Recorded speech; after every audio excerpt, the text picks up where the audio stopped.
Right guys, welcome back to another episode of my MotoGP 20 career mode. It's time for episode number 36. It's time for the Italian Grand Prix here in Mugello. And before we start here, have a look into the drivers' standings. We see Alex Rins still in the lead, ahead of Joan Mir and Franco Morbidelli. We're currently P6, so it's not too bad for us. And you see the Constructors' Championship, we are still in P3. We've improved to P3 in the last race, so if you missed it, then please go and check it out. It was an awesome race, and it's definitely worth the watch. And now we check out the team standings. We see Suzuki still in the lead. We are still in P3, and if you can keep up the momentum, we might stay there even. With me and Oliveira, it doesn't seem like Le Corona is able to challenge for points yet. But now it's time to move to Mugello. It's time for race number 6. And I would say, let's go to the track.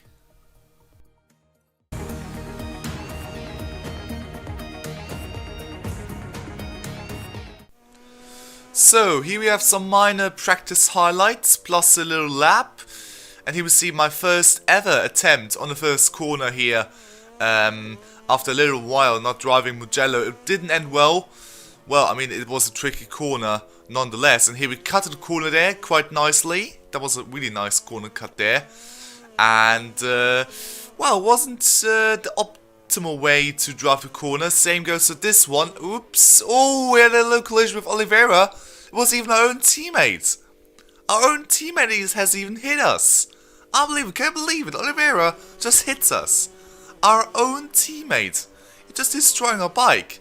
Unbelievable. But now, we see some battling between me and Ducati.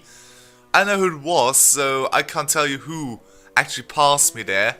But nevertheless, it's time for one flying lap around this Mugello circuit. You might know it from the Formula 1 calendar. But here, you have a lap with a MotoGP bike. So enjoy it.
So here we are in Q1, so we haven't made a jump to Q2, and it looks like we're actually quite struggling a lot in this race weekend, and we actually do. I really wasn't that comfortable with the bike, and it really showed on the timing screen. So something was definitely wrong, and I don't know what it was. I think it might be my driving here today, but I just don't know how to fix that.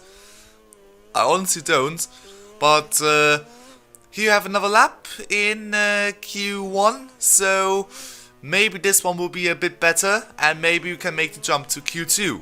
We will find out soon.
So here we are on the final corner. That is actually one of the trickier corners.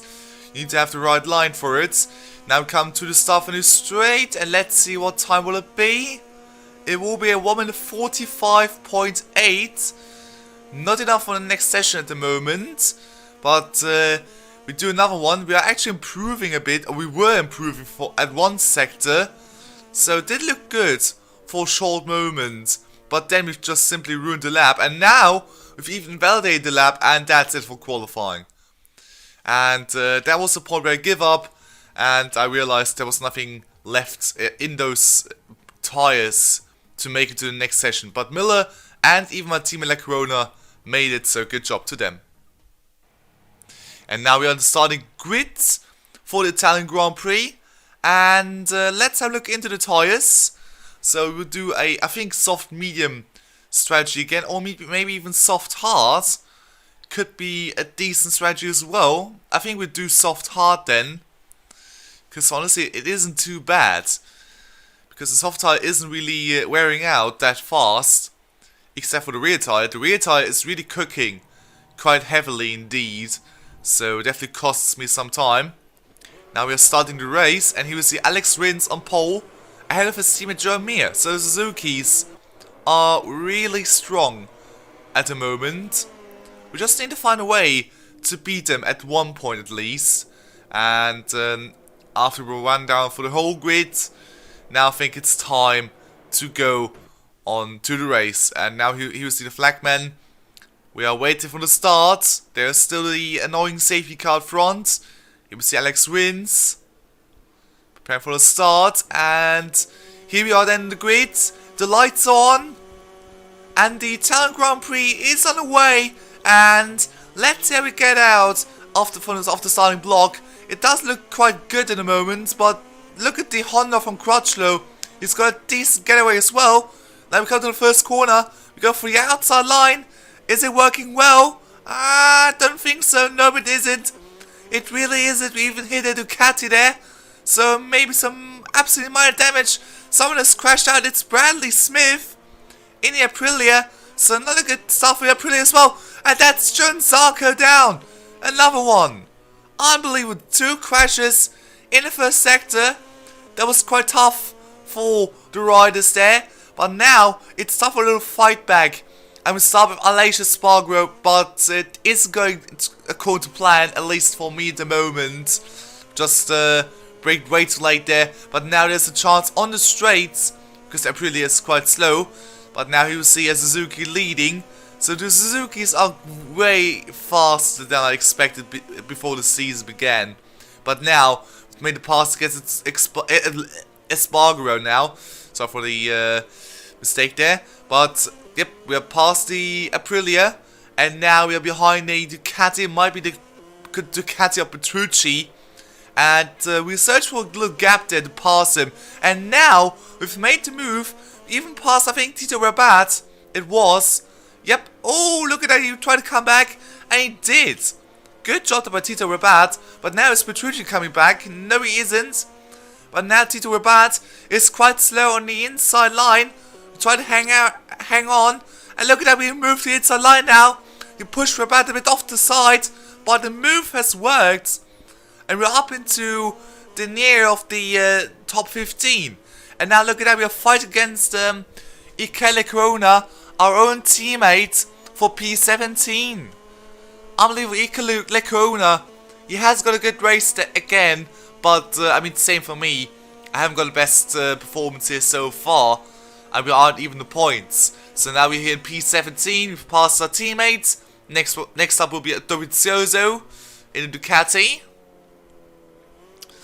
And this would help us quite nicely indeed. Look at that Dovizioso, he is that fast at the moment. We go for the inside line here on this right-hander. Will this work? Yes, it does. So we've passed Dovizioso, and next up will be Paulo Espargaro, but as it seems, we just aren't fast enough for pole. So we are really losing out. Here we can see we aren't that fast enough. We are really catching up to Espargaro there, but we have a nice gap to the bike behind. Okay, to be honest, we have got a nice gap, but he just isn't attacking. But now look at that final lap. We were slowly catching up, but we need more laps to pass Espargaro for points. But now, final corner, and that will be a no points finish for me. Alex wins the race, however, so another great performance there by the Suzuki rider. We come home in P16, no points for us. And that's a big disappointment there, but let's have a look into the race results then. So we see Miller in P2 and Mir in P3, followed by Morbidelli, Quartararo, Nakagami, Oliveira, Binder, Vinales in the top 9. We just need to wait until I scroll down for the rest of the riders. So these riders had an absolute phenomenal pace there. I just wasn't able to compete with them like the past. But now we have Crutcher P10, Marquez P11, Dan Banaya, Rossi, Bradle, and Espargaro. And behind me, Dovizioso, Petrucci, Lecrona, Rabat, Zarco after crash with the fastest lap. That's quite ironic. And then in last place is Espargaro and Bradley Smith. And here we see the driver's standings. We are still in P6. Ritz is still leading, and he's now pulling away from Joe Mir. Whilst we see Miller making up some places. He's now P4. And Oliveira's also making up some places. He's past Marquez, and same goes to Nakagami. He's also making up some places. Same goes to Binder.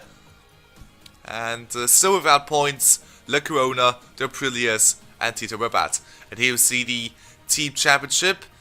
So we're still in P3 after that horrible race there for my POV. Oliveira did the best the bike was able to do. So Oliveira, GG. And look at Aprilia still without any sort of points. It's quite depressing, but it is what it is. And here we see the Constructors' Championship with Suzuki still leading.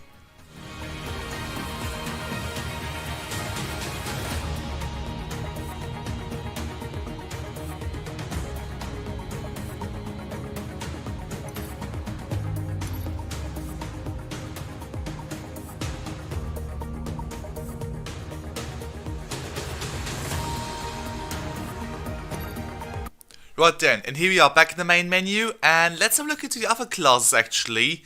But before, let's have a look into KTM.